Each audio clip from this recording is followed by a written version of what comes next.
Our work was actually a joint work of a quite large group. In fact, CIRPA, CIRPA, it's an Inter-University Research Center. So Miril and us were working, staying at Sapienza University. Giuseppe Carus and Fridana Maricchiolo, they are here together with us.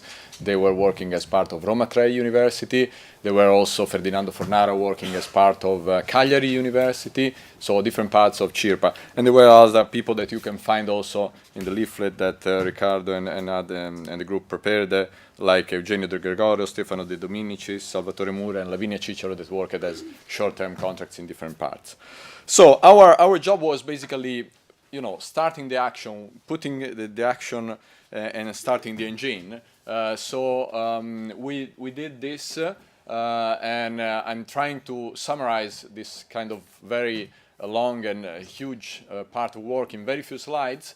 So it's not an easy task, but I will go through it as we prepare it together. So something about the aims, few information about the case studies, then some slides about the methods in order to let you understand the processes that actually started this part of the work, which was actually the first part of the whole project. So it was really starting the gene for the whole project.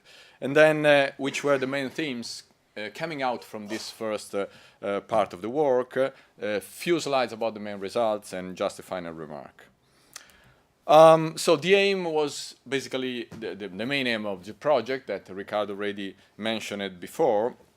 In this part of the work, we tried to, starting to put some flesh on the bones. So developing general framework, concept, and guidelines in order to understand which were the barriers to and the drivers for low carbon practices. And we did this this aim was actually made at two main levels. So the first one was a more broad general level in terms of organizational processes and organizational policy. So what the organization can do or should avoid to do in order to increase these low carbon practices. And the second level was the more down to earth for every one of us. That means the individual factor. So our actual behavior, again, in terms of barriers and drivers. So what, at a more individual level, can work as barriers or as drivers for these low carbon practices, or more concretely also behavior. And finally, the third aim was trying to understand how these barriers and drivers work for these practices behavior, not simply at workplace, but also at home. So whether there are some connections between what's happening in the workplace and what happened at our own domestic places. First, one of the first things to solve in our project was, let's go to some workplaces. So let's go to some case studies that can work as, let's say, a lab where we can try to understand all these processes. So we basically were already envisaging this in the project, so we are just to fine-tuning this from the starting point that was the original project. And the final case studies were these. So we have we try to cover a different kind of organization, different kind of context of organizational and working context. So the first were public organizations, state organizations, and we have here one municipality, so an administrative organization, and a university. The municipality was the municipality of Groningen in the Netherlands, and the university in Spain of A Coruña. Then, a different context, private organization, and specifically service providers of natural resources, so specific kind of companies that works, let's say, on the frontier of the innovation of low carbon practices. So was Aquatim in Romania, let's say the Society for Water Service Provider, and Enel Green Power in Italy, which is a part of a very large group, a leading group in energy, and they are dealing specifically with renewable energies. And then finally, a third kind of a workplace or organization, heavy industries. And we have two well-known global brands, that is Shell, oil industry in UK, and Volvo automotive in Sweden. Shell and Volvo obviously are well known compared to the other one, and they will be given also a little bit more detail in a following presentation by Nora and David. So I'm just giving slides with few details about the other 4 case studies. The municipality of Groningen is about 3,000 persons and 10 departments. It is striving for important targets like CO2 neutral in something around 20 years. University of Coruña in Spain is devoted to education and research, of course, and it's medium-sized, I would say, university. So it's about almost 2,000 staff people, 2 campuses, and again, has some sustainability initiatives like decreasing, reducing CO2 emissions, and transforming working and student practices. Aqua Team in Romania. It's based in Timișoara, so the main town of Transylvania in the north of Romania. It has about almost 1,000 employees, different district office, 5 different offices. And again, as an example of what they do, it's already 80% automatic treatment processes in reducing energy consumption in their water treatment. And Green Power, it has about 3,500 people, 2,000 in Italy. It's a global company, so it's spread in the world, and one of the leading companies in renewable and alternative sources of energies. So LOCAV is focusing on 3 main domains. So what we were trying to understand is barriers and drivers for 3 main things that are consumption of materials and energy, electricity, water, waste generation and management. So what kind of recycling, for example, we have. So the use of energy, first of all, the kind of recycling we can do with our material productions or instruments and tools. And finally, a third aim is understanding barriers and drivers for mobility. So how people would commute, how people would move for home to work or also for work reasons. So these were the 3 main domains we were trying to covering.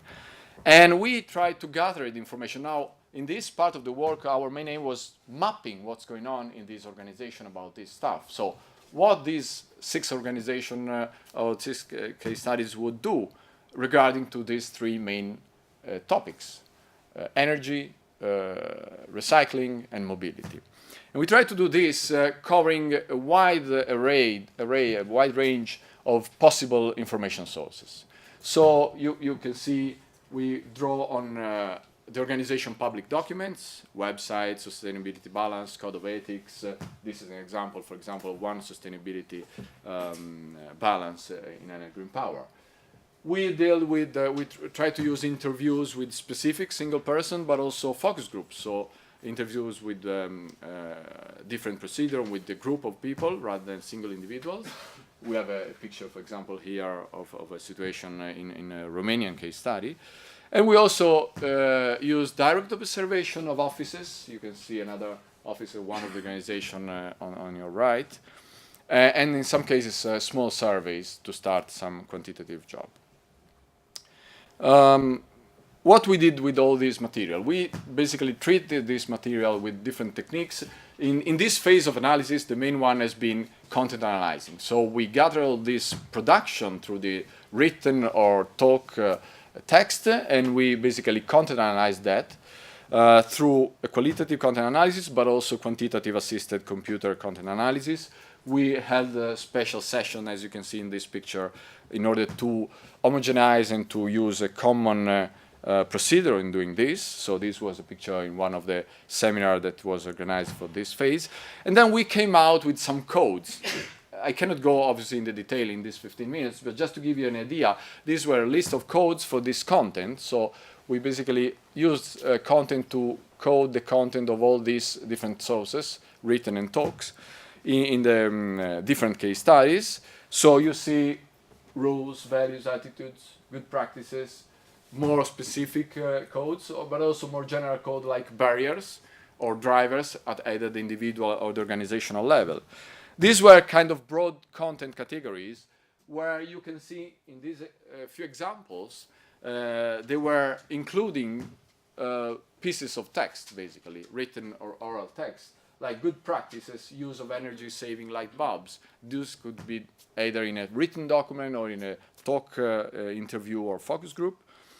And this first level were coding this as good practices or attitudes or values or rules expressed by a document by a person. These were then recombined together into more broad categories, which we called individual barriers, organizational barriers, or individual drivers, organizational drivers. And you can see they could be one of the above mentioned, attitudes, values, good practice, rules, values.